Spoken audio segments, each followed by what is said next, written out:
everyone, and welcome to your latest Monday bulletin on the TII YouTube channel. My name is Craig Dennett, and welcome along for what will be a busy week for Rangers. I'm joined by two of our experienced podcasters tonight. First of all, we've got Gavin wearing his Columbia top. How are you doing, Gavin? Not bad at all, Craig. It had to be the Columbia one after Morelos' triumphant return at the weekend. Yeah, absolutely, and hopefully we'll be talking about them quite a bit tonight, looking ahead to the USG game at Ibrox tomorrow night. We've also got Daryl with us. How you doing, Daryl? Yeah, I'm good, mate. Thank you. How are you? Yeah, all good, thanks. It's never a quiet day as a Rangers fan or in the world of Rangers, and we had another press conference today, hot on the heels of the Kilmarnock game at the weekend, and just ahead of tomorrow night's crucial Champions League qualifier second leg against USG. Obviously, we're 2-0 down from the first leg. Gavin, I'm going to come to you first. Just get your overall thoughts ahead of tomorrow night's game and how you're feeling about it. Obviously nervous because it's 2 goals rather than 1. If it had been 1 goal, I would have been absolutely 12 hours sleep, no worries, absolutely confident we're going through. It's just the 2 goals and the first 45 minutes that are my biggest fear just now, and how we start. I think it's our progression will be down to us, and nothing that Union do. It'll be about how we start, the intensity we start with, not even the crowd, just the players themselves and the pace that they start with, and the intent and the pressure that we put on their defence. We didn't put them under any pressure at all last week. So if we can get even chances, early corners, just any sort of early momentum to put them under a bit of pressure, then we're more confident. 2 goals is a lot. There's no reason why you can't score the 2 goals. The biggest issue is going to be keeping them out at the other end as well. So it's going to be, I think it's going to be quite a stressful night, put it that way. I can't wait to go after that description. Jesus. Daryl, how are you feeling about the game tomorrow night? Yeah, we managed to set up briefly off air, but strangely confident in a way. I just think that because we're at home, maybe because it's happened the last year or two, the sort of comebacks were made before, that it might happen again, but we hope it happens again. Patience is key on the night, because whether you score 2 in the first 5-10 minutes, or you score 2 in the last 5 or 10 minutes to get us back in the tie, I mean, all that matters is we keep that clean sheet and we can get the goals we need. But yeah, I think I think the fans will be behind the team again. I think the team will certainly play better than last week, because that was really poor. So yeah, we'll see how it goes. But you know, within the first 15-20 minutes, it doesn't go well, then the fans will let them know about it. So we'll see how it goes. Absolutely, and we'll come on to speak about the fans and the role they have to play in the game tomorrow night a bit later on. But we'll start by talking about the press conferences that happened today. Gio spoke to the media, so did John Lundstram. Gav, going to come to you first. One of the very first points that Gio made was to say that Ryan Kent's in the squad. He's obviously been out of the first leg last Tuesday, and then the Kilmarnock game at the weekend with a knock. They said they're going to assess him tomorrow in terms of opportunity for minutes. It doesn't sound like he's going to play the full game tomorrow, but how big a boost would it be to have him for even 20-30 minutes towards the end of the game? Yeah, it's a huge boost. It's the same as Morelos in terms of the aura and the sort of the presence that he has in the squad and what he brings to the rest of the team, and the lift that he gives to those around him. I mean, it depends. I can't actually remember what it is. It was just an ankle knock, wasn't it? So it's not like it's like been a muscle injury where you might fear that he comes back too quick. Usually, if it's been it looks like it's just been sort of a grade 1 sort of sprain or something like that. So if you can tape it up and he's fit enough to play, then he should be good enough to start, really, because he's not missed that long in terms of minutes, and there's no risk of him sort of making it any worse, really. So it's, if he's fit enough to start, then he has to start, even if you're only getting an hour out of him. We've got other players that we can move around and bring on, and because I think that the start is the most important thing. And it's similar with Morelos. It's that question of, do you start strong and then make changes as you need to if they run out of steam, or do you bring them on if you need to, sort of thing. It's going to be quite a tough call for Gio to make, but it's the fact that he's in the squad in itself. Even for the opposition, them seeing his name in it, they know straight away that the task's going to be a lot harder, and it's also going to change how we set up as well, because with nothing down the left-hand side in the first leg, between tactical decisions that Van Bronckhorst made and Barisic refusing almost to provide any width higher up. So it certainly gives us a different look to how we're going to attack, and certainly not just the squad but the fans as well. Seeing his name on the team sheet would be huge. Yeah, absolutely. Darryl, we'll come on to talk about Morelos in a minute. We saw him for 20 minutes at the weekend, and he looked a bit tired after those 20 minutes, if I'm being honest. So we'll probably come on to a bit of a discussion of should we play him in the first half or should we bring him on for at half time. But just sticking with Ryan Kent just now, obviously the last few games we've seen a sort of front three behind Cholak, I guess, of Lawrence, Tillman and Matondo or Scott Wright. Would you see Kent automatically going in there if he's fit? If he's fit, yes. If Gio believes he's fit enough to start, then we need to get him in the team. He was badly missed last week. I can be Ryan Kent's biggest critic at times, to be fair, in terms of what he offers the team going forward. But I think that, I think it was clear to see last week we badly missed him down that left-hand side. It didn't help that Borna again struggled. I expect we'll go on to our teams later on, but I expect that Yilmaz maybe to start this one as well. So with Kent in front of him, I think that'll be a massive difference for us for this game. But again, it all just depends on his fitness. Only Gio will know, and the staff behind the scenes will know exactly what's going on. So, but fingers crossed that he's available anyway. At least play some part of the match. Absolutely. Gav, one other person that Gio mentioned was in the squad was Fashion Sakala, who I actually didn't know was injured in any way whatsoever. I heard a couple of people around me at the weekend saying that if Sakala can't go on the bench for a game like Kilmarnock at home, then what hope has he got of getting any game time at all this season? But it appears that he has been injured. We saw some stats earlier on. I noticed from Rangers Review that Sakala produced a goal or assist every 114 minutes last season. For comparison, Alfredo Morelos was a goal or assist every 122 minutes he played. So he's definitely someone who can contribute to the team. And I know you're a big proponent of Fashion Sakala and his ability to make an impact. Is he one that firstly, did you know he was injured, and secondly, are you happy to see him back in the squad? Well, we were speaking about it at the weekend. It was like we thought it was one of two things. He was either had a knock or he was getting sold. That because it was for him not to be in the squad. It was like where's this came from, sort of thing. Because he's not played any minutes at all competitively this season, and it was for all that. Gio seems to have preferred Scott Wright starting games over Sakala. You would think that certainly against like Livy and Kilmarnock in games against teams that are going to sit in, having somebody that's as unpredictable as Sakala, that you'd want that there, because he's not neat, he's not tidy, he's not sort of a great technical player, but the numbers he gave speak for themselves. And in terms of sort of stats, like when he starts games, his sort of goals and assists per starts is ridiculous as well. And it's like sometimes you just have to accept that. Look at Nacho Novo. They're not great technicians, but you need players that will add numbers, and that's sometimes what we're missing in the front three. So like if we've got Cholak, if Morelos isn't fit enough to start, and Kent is, I'd quite like to have Kent, Cholak, and without going sort of too far into the 11, I would pick having other players around that are going to contribute numbers in it, and Sakala's certainly one of those.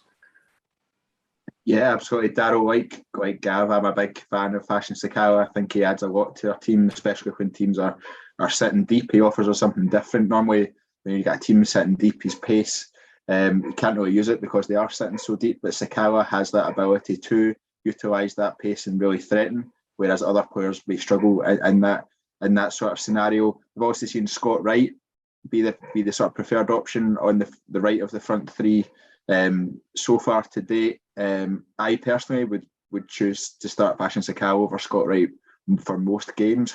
What's your view of that? Do you think Sakala is more of an impact player off the bench, or would you agree with in terms of starting him ahead of Scott Wright? I think in terms of the options of being ahead of Wright, certainly, I think that's certainly the right decision. Overall, I don't think Sakala's technically good enough to play for Rangers consistently, the first 11 player. But then you go what we've got just now. So certainly, if the option was between him and Wright, I would go Sakala. It causes more sort of chaos in there, if you want to use that term. He's not as good as Novo, right enough. I'll not take that one, but he definitely causes a bit of chaos. He's got a little bit more pace. He's definitely a trier. God loves a trier. So he'll get in there and get create opportunities. And as Gavin mentioned, obviously his goal ratio, assist ratio is pretty decent. You've got to give him that statistically. So yeah, if he's got an option of him over Wright tomorrow night, I would go for that, certainly. Yeah, we've got just looking at the comments. William Henderson is saying Sakala isn't his choice to get game time now. He thinks Sakala's time is up at Rangers, unfortunately.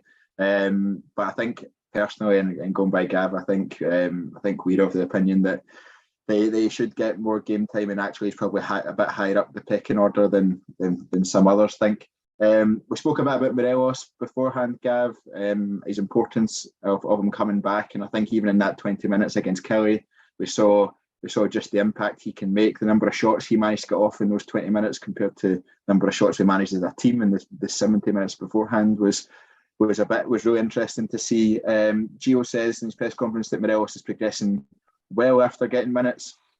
If Morelos can only play 45 minutes, do you play him from the start or do you bring him on at half time? It's a tough one that we saw against Malmo last year, because he'd been in isolation. He started straight away and he was absolute dynamite for an hour, and then he just totally hit quicksand. So it was, and then the team as a whole ran out of ideas as well. So if we didn't get sort of the 2 goals, or didn't at least get the 1 goal before he tired, it would be a struggle. It's one of those things, same as the weekend. It's maybe, do we trust the team to get at least get 1 goal, and then when Union start tiring, if we've been putting them under pressure for most of the game, you then bringing them on to sort of batter the defenders, because you'll be unlike anything they've played against before. So I mean, it's all down to how fit he is. It's having not played since March, and then only 20 minutes. I know he's been training on the pitch for a few weeks, but it's a tough call for this one. I think it's slightly different to last year because he wasn't injured last year. It was just fitness. So I'd be more inclined to keep him on the bench, purely because Colak scored at the weekend as well, so his confidence will be high, and we can't play as badly behind him again, surely. I think I've been saying that for the last 3 games, but it seems to be the first half is a bit brutal at times at the moment. Darryl, I personally think we need to be ahead going into the break tomorrow night to give ourselves any real chance of overcoming the deficit. I think, yes, we scored 2 in the second half at the weekend, but I think the longer it goes on, the more, like you said earlier, the more the crowd might get on the team's back and get a bit stressed. Would you start Morelos straight away, or would you be bringing him on from the bench?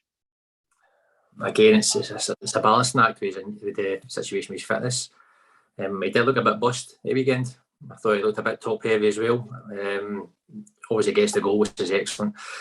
A couple of efforts a goal as well before that. He is so important to this team, but I suspect he'll not start tomorrow night. I suspect Colak will start. I think Morelos will be brought on later on in the game.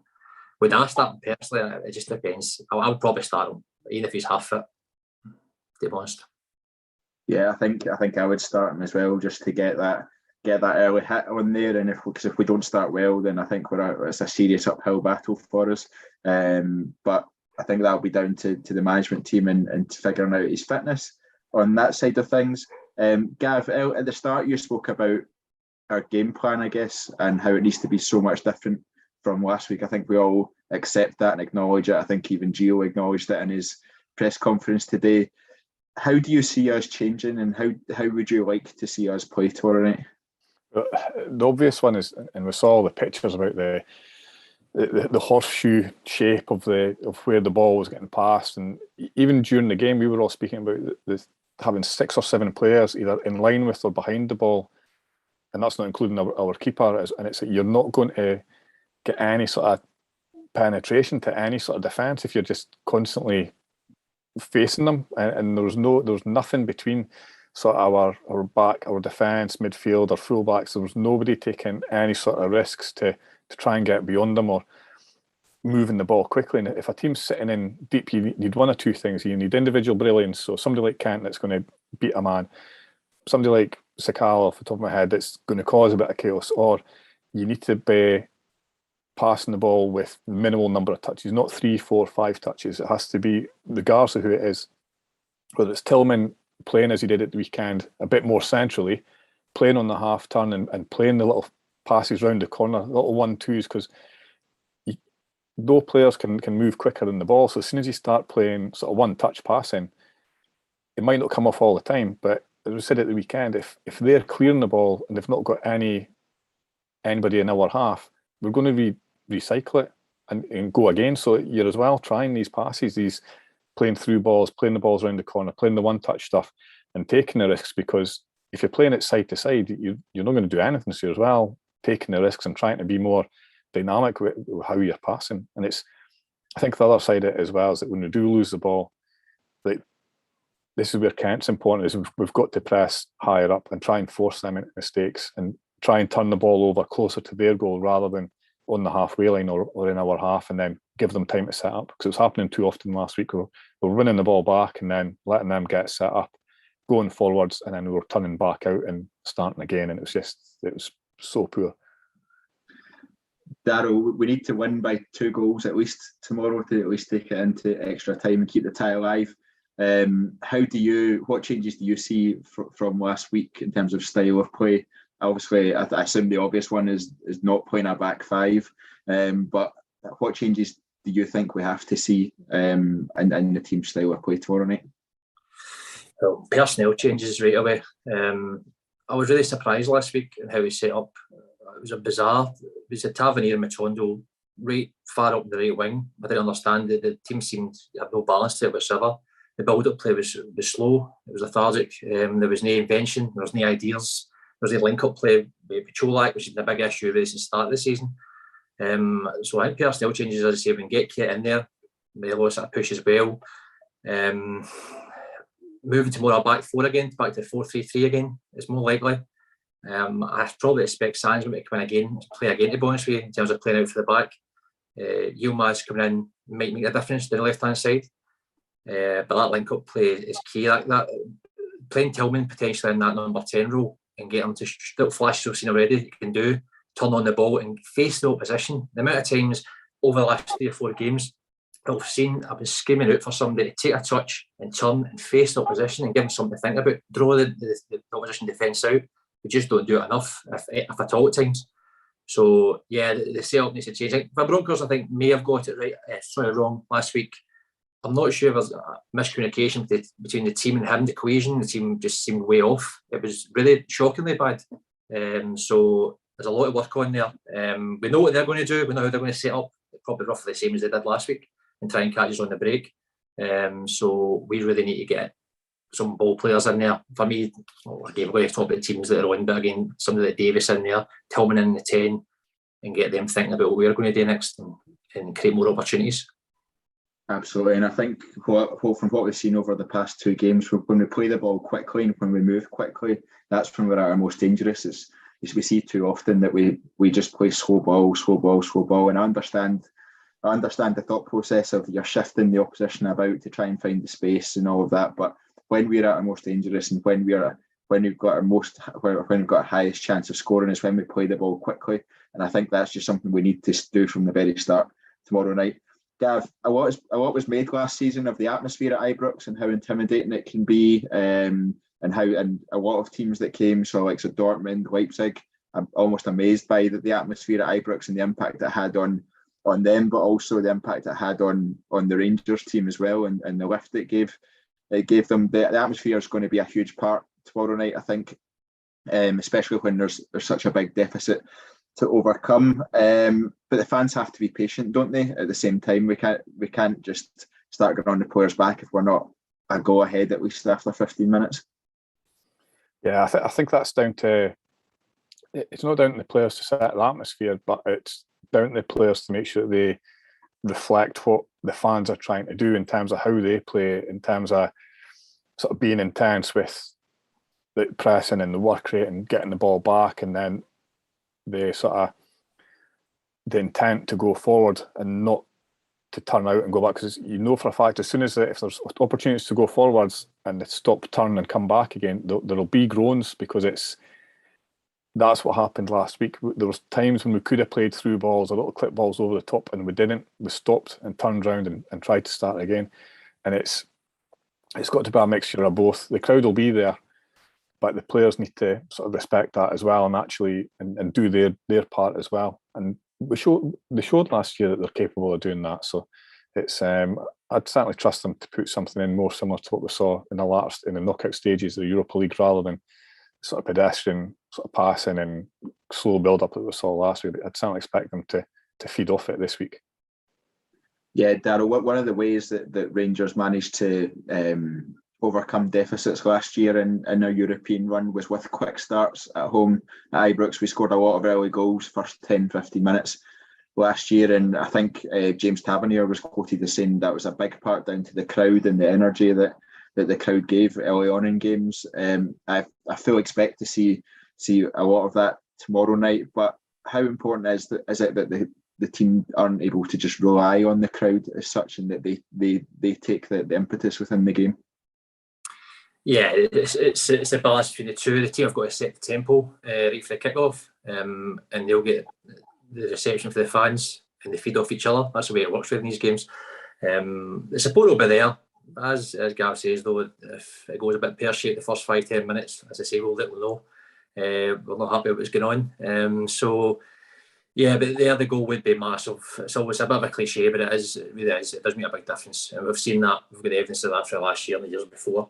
And this group of players, they seem to feed off the support. It's not just a throwaway comment. They do seem to feed off it. They do seem to enjoy playing at Ibrox in these nights. So we've got to hope it all comes together, and between the support and the players, it really clicks into gear. Yeah, absolutely. The player that was put forward for the press conference today alongside Gio was John Lundstram. He seemed a bit annoyed today, a bit probably to my surprise, and I haven't spoken to the guys pre coming live, I think to their surprise as well. I think he's taken a few comments from the USG players to heart over the last week or so. He called some of their comments disrespectful. I think one of the players, Tuma, I think is it might be, I might have just butchered that pronunciation, but I think that's how you say his name. He said, we don't feel inferior to them. It won't be easy for them to score 3 goals. The atmosphere in the stadium is not a problem. We're not nervous. This gives us extra motivation to go through. It appears that John Lundstram has taken exception to those comments, Gav. To me, they're not really disrespectful in any way, and they're just very much what you would expect from an opposition player coming to Ibrox with a lead. Yeah, they're pretty standard, but I fired up John Lundstram playing in the middle of the parks. I'm quite happy to see him flying a few within the sort of restrictions of the laws of the game. That would get the crowd on his side and get everybody fired up. So I think that's what we missed last week, is his intensity and energy in the middle of the park as well. Even if it's not sort of dribbling past players and beating men, he does add something in the middle of the park that we were missing last week. And he will go forward and he will try and sort of take the team with him. So I'd imagine he'll be one of our key players tomorrow night. Absolutely no doubts about that, especially if he's back to sort of more accustomed role of playing in the middle. It's one thing we lost last week was when we had him at the back. It just seemed like the obvious move to make to change shape and put him into the middle, and it just got more and more frustrating when it didn't happen. So I think, as much as anything, it sounds like he wants to make amends for what happened last week, because he knows that we didn't give a good account of ourselves, and it's for all that they might not feel inferior to us. We'll be wanting to make sure, let them know that, look, we are better than you, and go out and prove that point, and that last week was a one-off. Yeah, speaking about Lundstram, I read earlier on today that the referee is the same one that sent him off against Aliskirk, so hopefully that's not a sign of history repeating itself tomorrow night. Darryl, an additional comment from John Lundstram today. They are coming to a really tough place, and I don't think they've thought about the venue they are coming to tomorrow. It does seem to have riled them up quite a bit. It's a bit of a strange one, isn't it? Yeah, I think he's just trying to create a bit of siege mentality. Maybe it's a way he motivates himself for these games, in a sense, a bit manufactured. I don't think the comments are untoward in any way. Maybe a bit of lost in translation. Maybe just he's heard it second hand somewhere. But yeah, it just maybe it's a case he's trying to rile himself up, which is, well, hopefully, as Gavin said, in a good way and not over the top, because you don't want to do a Malmo again and get yourself sent off. So Yeah, I've got any issues with players getting themselves psyched up for a match like this. Yeah, absolutely. I have no issue if it's a fired up John Lundstram that comes out of that tunnel tomorrow night. I think that's only going to benefit us. Gav, just speaking a bit about USG, we've obviously spoken about Rangers a fair amount so far, as you would expect, but USG obviously warmed up at the weekend for tomorrow night's game with a 3-0 defeat away to KV Mechelen. And obviously that's a very similar result to what we want tomorrow night. Their manager absolutely slammed them. I think he started the same team roughly that started against us on Tuesday night. What are you expecting from USG? Are you expecting them just to come and defend and try and hit us on the counter, or are you expecting them to come out in a similar way that they did last week? I think they would just be sitting in. I think that's like the result of the weekend, whether they had one eye on this game or not, because obviously for them, you think about where they've came from, sort of the Belgian second division up to the first division, nearly winning the league last year. A couple of years ago, these boys wouldn't be thinking about Champions League football. There's no way they'd be thinking about playing in the Champions League, and now they're just 3 games away potentially, and it's easy for them to get distracted in terms of thinking about a league game when they've got this game, knowing they've got a 2-goal advantage and maybe saving themselves and taking an eye off the ball. But I think in terms of how they're going to set up, away goals don't matter, so there's no need for them to come out and try and get an away goal. And they showed last week that when they did sit in, they could cause us problems. So they know that we won't play the same way, but in terms of what their best chances are, it has to be sitting in and trying to protect the box, and then looking at a counter, because they've got a few players that caused us problems because we were too slow to react, and our shape didn't allow us to react in the way that we normally do. So it's I'd be surprised if we see anything different from them. And I certainly wouldn't expect them to come out and have a goal from the first whistle and leave loads of gaps behind. Yeah, Daryl, would you agree with Gav there in terms of expecting them to sit back and we actually turn into quite similar to what we saw at the weekend from Kilmarnock? A lot of time wasting, a lot of defensive headers, not really showing much attacking ambition. Yeah, I think trying to weather the storm. Hopefully, there's one coming for them. Very early on, as you say, there'll be the old school tactics: going down, getting a foul, kicking the ball out, whatever it takes to prolong the game as long as possible and keep the score down. And they will be dangerous from the break. They've got some players that are technically decent, so there's always a danger there in terms of particularly our defending recently hasn't been great, so there's always that danger there. But yeah, they'll sit in, they'll defend, and we'll just have to break them down. Yeah, absolutely, and I think luckily I think it's a challenge that we face week in, week out in the SPFL, and hopefully that means we've got the ability, the creativity, the inventiveness to break that down. I realise we're just about the half-hour mark, so we'll head on to the sort of expected lineups or your predicted lineups for both of you. Gav, coming to you first. By all accounts, Gio's told BBC Sport Scotland earlier on this afternoon that the team will be different from from the one that he put out last week. Are you what's your predicted starting lineup? I think we'll see the same defence as we saw at the weekend, because we've played a different defence every game so far this season. I don't think that's great in terms of trying to build any sort of consistency at the back. So I think we'll see the same defence starting as the one that started against Kilmarnock. Sort of a back four. So Yilmaz, Sands, Goldson, Tav. In midfield, I actually think Davis did enough at the weekend to suggest that he should start. I know he played 90 minutes. I want Davis to start because he gives that passing option from midfield that the others don't really. And when we're trying to sort of play one-touch passing and find gaps quickly, he's the best person for that. I've got a feeling that he's going to pick Kamara though alongside Lundstram, because he didn't play at all at the weekend. So Lundstram's obviously going to be there. I'd prefer it to be Davis, but I think he might go with Kamara.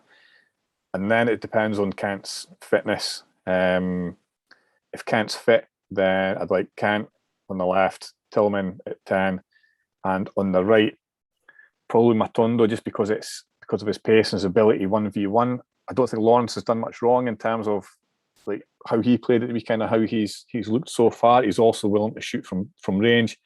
Again, he looked quite focused at the weekend in terms of sort of being aggressive with his pass, and a few of them didn't come off, but it doesn't really matter. He was trying to find sort of through balls.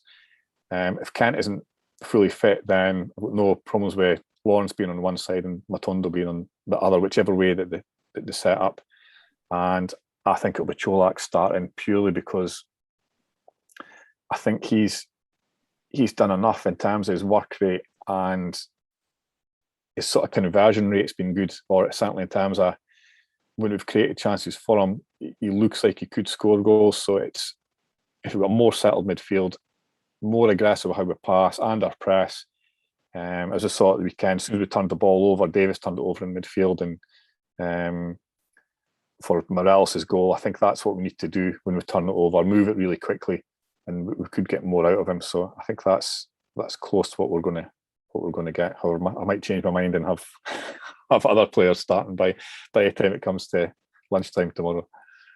Yeah, Darryl, a couple of key talking points there. Interesting to see your starting 11 as well. I think the Steve Davis or Glenn Kamara discussion is one. I also think the right hand side, if Kent is fit to start, is another. I did really like Tom Lawrence. I thought he did really well at the weekend, and actually I probably find it hard to drop him. But I think obviously Matondo's pace is a real asset. How would you see us lining up tomorrow night? Same as Gav, I think. Same back four, same goalkeeper. The predicament in the park is the same. I would pick Davis and Lundstram, but I think Gav's right. I think he will go for Kamara and Lundstram. I think Lawrence will retain his place. I think we will see Tillman play as one of the three. I think Arugio will go for again. Cholak will start, and it wouldn't surprise me to see Scott Wright start again. Just the way Gio he seems to fancy him some way or other. He seems to like him playing in that position. So, in terms of what I would pick, I would have Davis in there. I would have Tillman at 10. I would have obviously Ryan Kent's the fitness issue. Kent will start if he's fit enough. I would play Matondo on the right. Again, I expect Cholak to start through the middle. So, yeah, it really is dependent on the injuries to Kent. I don't expect Morelos to start. I think he'll start on the bench. But yeah, we need to get Tillman at number 10 position for me. That's key. And yeah, if Davis played 90 minutes on Saturday, Kamara rested, it's likely Kamara will start. I've not been impressed with Kamara at all. I know he did a decent pre-season, but he's not for me. I know one of the boys in the group is a big fan of Kamara, but does he offer enough for me in there? He's not a creative player, doesn't score goals, doesn't shoot from inside the box. He's not a particularly tough tackler either in Burnley Park. He's very decent at doing the basics, Kamara, but I would have Davis in there ahead of him all day. Yeah, to be fair, I like Glenn Kamara as a player, and I think he's offered us a lot over the past few seasons, but I don't think he's quite as consistent as we need him to be as a player in that space. I too would pick Stephen Davis. I thought he did a tremendous game on Saturday, and I would hope to see him in there. Like you say, Tillman at the 10 is key to everything that we've done so far. In terms of creativity and keeping the defences on their toes. I'm going to differ from you both and just say Morelos is going to start because I really want him to, and I think it gives the crowd a lift as well from that perspective, and there's absolutely no harm in doing that. I think that's just about us. The last thing I'll ask you both for is a score prediction. Gav, coming to you. You have to come at me first there. 3-1, we'll win on penalties. Penalties. Kyle will be having a heart attack thinking about penalties. Darryl, what about yourself? Yeah, I think we're in for a long night. I think Rangers will win 2-0 within the 90 minutes, and I think we'll sneak in extra time. Yeah, I have to agree with you, Darryl. That's what I've got. 2-0 to Rangers in normal time, and then a Kamara style against Braga goal to see us through. I think that's everything from us tonight. Gav, Darryl, thank you very much for joining us. As always, much appreciated. And thank you very much to everyone who's been listening. Please don't forget to subscribe to the TII YouTube channel. Toggle on those notifications so you get an email every time we release a new video or we go live. We do have weekly bulletins going live throughout the week. Obviously, Monday night is the one you're listening to at the moment. We're also live on Wednesday at 7 p.m. and Friday at 7 p.m, as well as our main flagship podcast every Sunday night at 8 p.m. Thank you very much, everyone, for listening. And until next time, goodbye.